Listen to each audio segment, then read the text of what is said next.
One TV special report.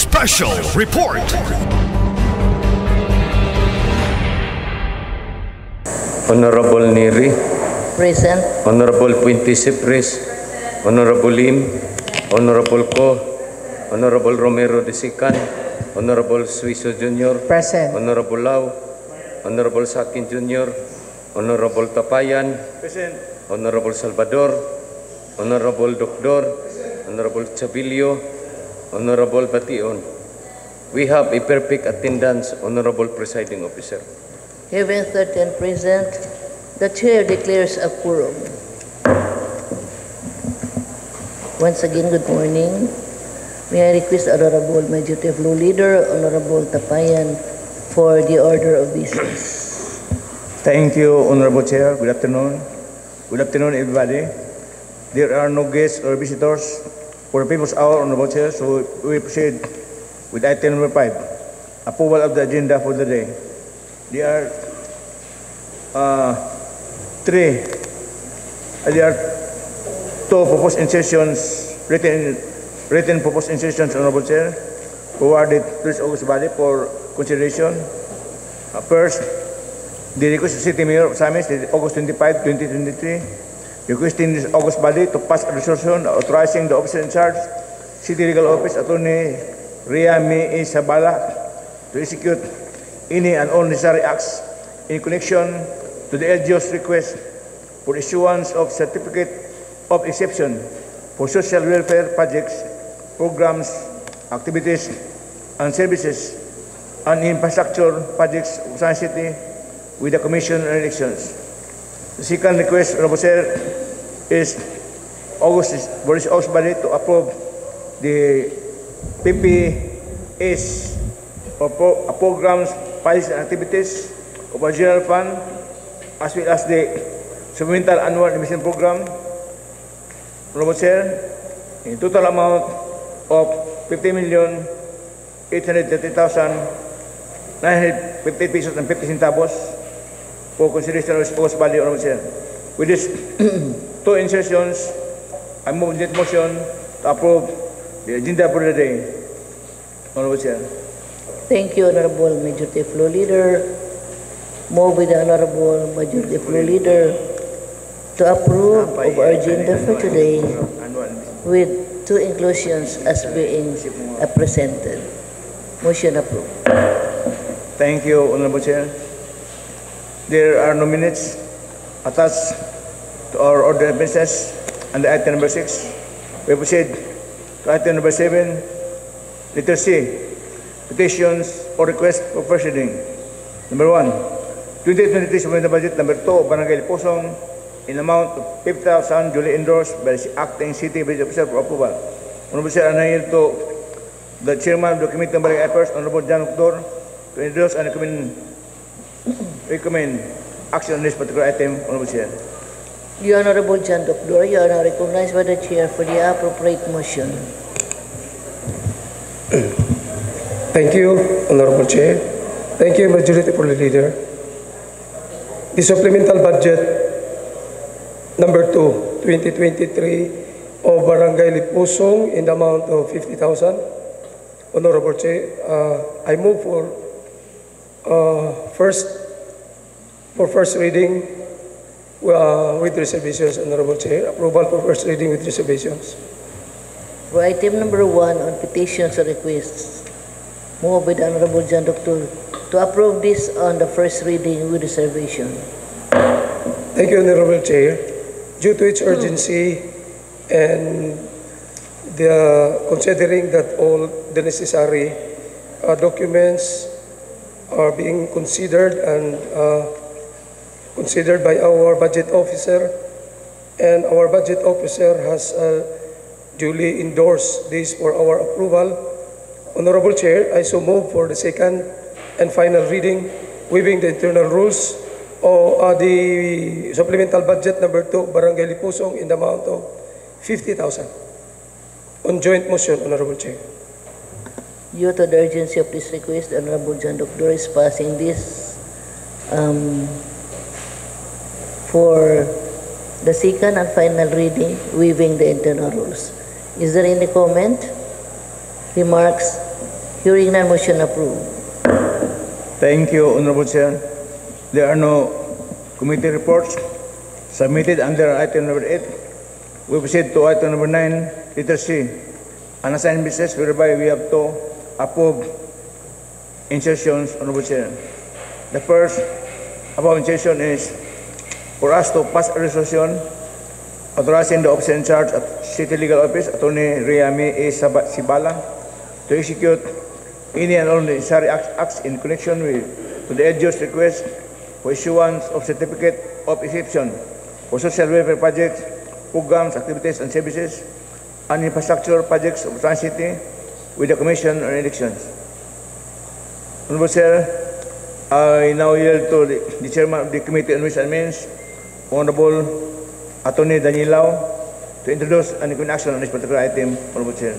Honorable Daniel Lau, you are now recognized by the Chair for the appropriate motion. I move a joint motion approving the a resolution for the approval program, projects, and activities for our general funds.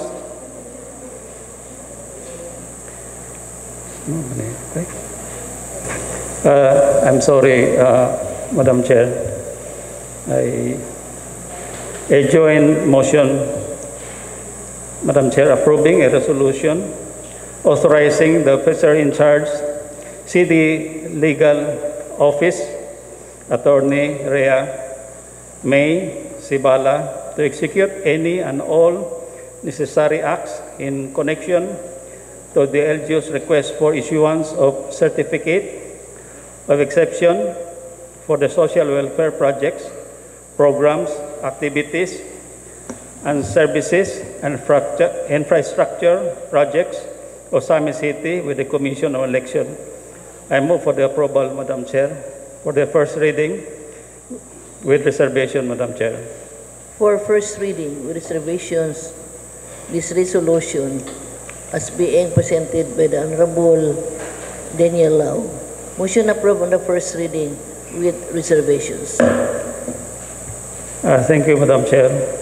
Considering the importance and the urgency of this resolution, Madam Chair, I am approving for the second and final reading a resolution authorizing the officer in charge, City Legal Office, Attorney Rhea May Sibala, to execute any and all necessary acts in connection to the LGU's request for issuance of certificate of exception for social welfare projects, programs, activities, and services, and infrastructure projects of Sami City with the Commission on Election. I pass this resolution for the second and final reading, waiving the entire rules, Madam Chair. Due to the urgency of this request in the coming conduct of barangay and SK elections, the Honorable Daniel Lau is passing this resolution for the second and final reading, waiving the internal rules.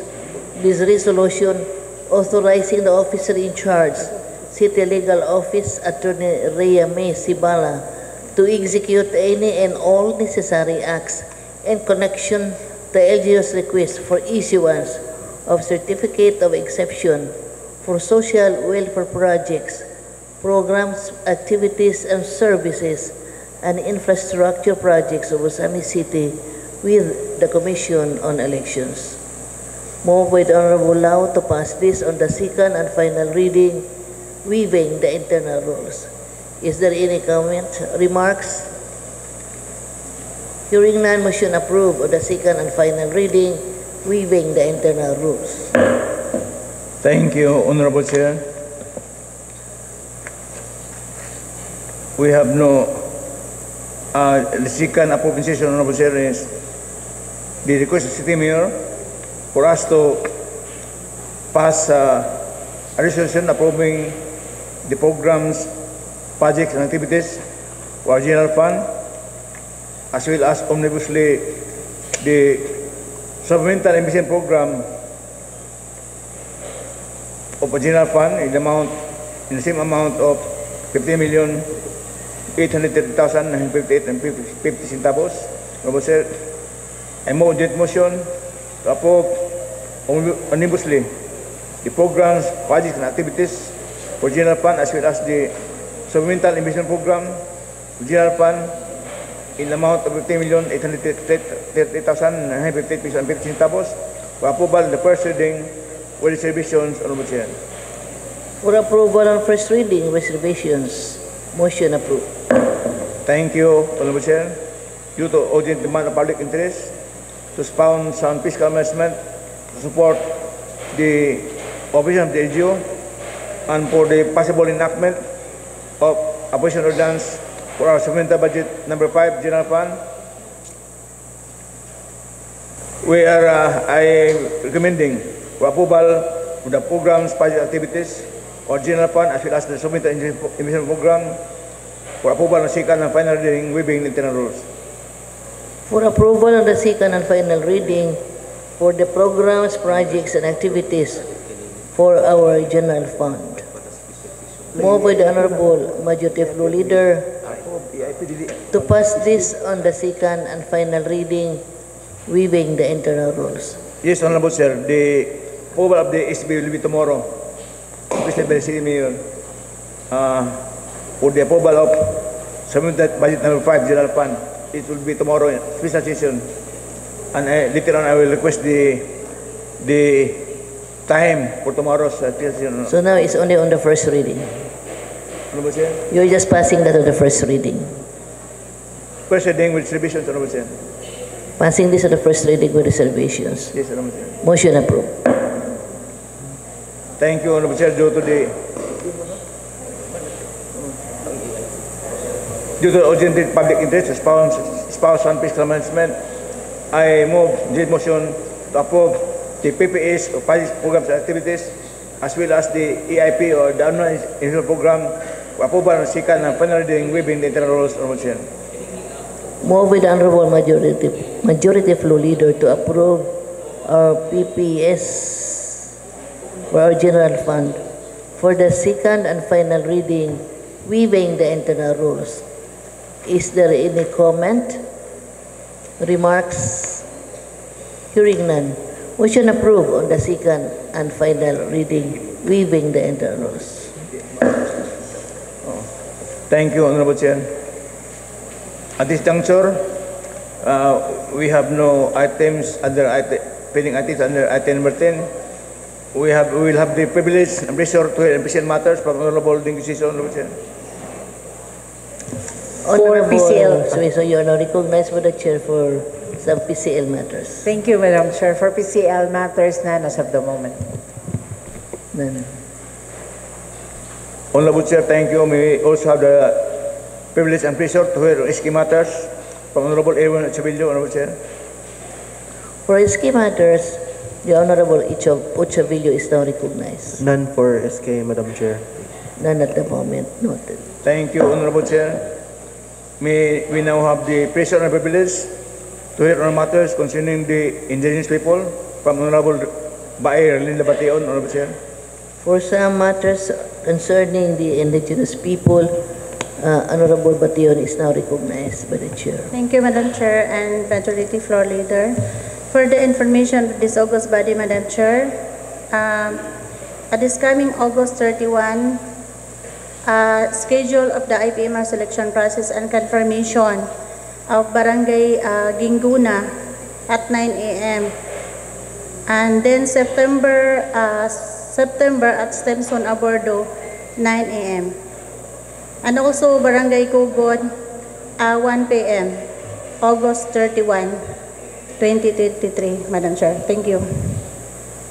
Thank you, Honorable Bation, for your information. Noted by the Chair. Thank you, Honorable Chair. Before I proceed to item number 15, may I request this also body for kind forbearance. Tomorrow's special session requested by the City Mayor. There's no date, but can I request for 8:30 o'clock in the morning because I have an appointment at 9 o'clock, Honorable Chair. This will not take about only about 50 minutes. Can we have it at 8:30 tomorrow in the morning? Special session? Special session for 8:30 for approval of our 8:30? SB 5. 8:30. 8:30, Honorable Chair. General Fund, Ugma, 8:30.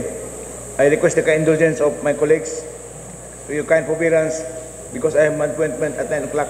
Okay. So can we have 8:30 tomorrow, special session? Honorable Chair, thank you very much. May I request the honorable body, would you be available tomorrow at 8:30? Okay. Noted, Honorable Chair. Thank you, Honorable Chair. Majority Leader. There are no more items pending on the table. Can we recognize Honorable Bation, Honorable Chair? Honorable Batio. Thank you. Madam Chair, tomorrow is schedule of the Sanggunian committee hearing. Then, kinahanglan mi patambungon dito kay gitawagan mi ni board members sa dito. Sangguniang panlalawigan? Yes, tanang tribal leaders sa misamin sa And that will be Occidental. tomorrow? Yes, 9 o'clock ang schedule dito. Okay, so there's a Okay lang, conflict. wala ko sa session tomorrow. Okay, so you just take note. In that case, Honorable Chair, Honorable Bation will be on official business tomorrow. And we can still have a quorum, Honorable Chair. So we proceed at 8:30 tomorrow in the morning. Thank you. And now, if there are no more announcements from my colleagues, I now move to adjourn the... Madam Chair. Yes, Yes. We still have other matters. Yeah. Yes, Honorable Fuentes. Thank you. Cypress. Madam Chair, Yes, go ahead. this coming September is our Philippine Civil Service anniversary. So I would like to present our schedule of activities for this coming September. Yes, so go ahead, Honorable Cypress. September 4, Madam Chair, 2023. First, we will have Mass at the Ascenso Samis Wellness Park. Assembly time What time? Assembly time is 5:30 and Mass will start at around 6 o'clock, exactly 6 o'clock in the morning. And after that, we'll have a parade and proceed to City Hall ground.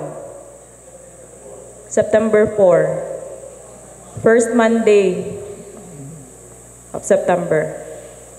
And we'll have our opening of the 123rd Philippine Civil Service anniversary. And on Right after the flag ceremony. right after the flag ceremony. Declaration of the opening. Yeah.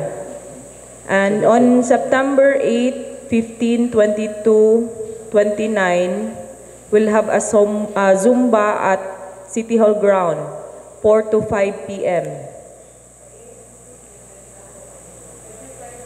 Every Friday, September 8, 15, 22, and 29. And sa ato ang sports activity, ang gi-approve is only volleyball, men and women. So this will be on September 11 to 15. So 1 week lang siya. September 15, Monday to Friday, September 11 to 15. And on Friday, September 15, we'll have also a video cake contest here at City Hall Covered Court around 4 p.m. And on September 20, 2023, we have a medical consultation and bloodletting. Venue, City Hall lobby, and time around 8 to 11:30 a.m. Who will conduct? September 20. Who will conduct the bloodletting? Mars MC, Red Cross, our SM Lao staff, and City Health. And on September 25, we'll have our General Assembly of Courage 2, 8 a.m. to 11:30 a.m. at City Hall, City Gym.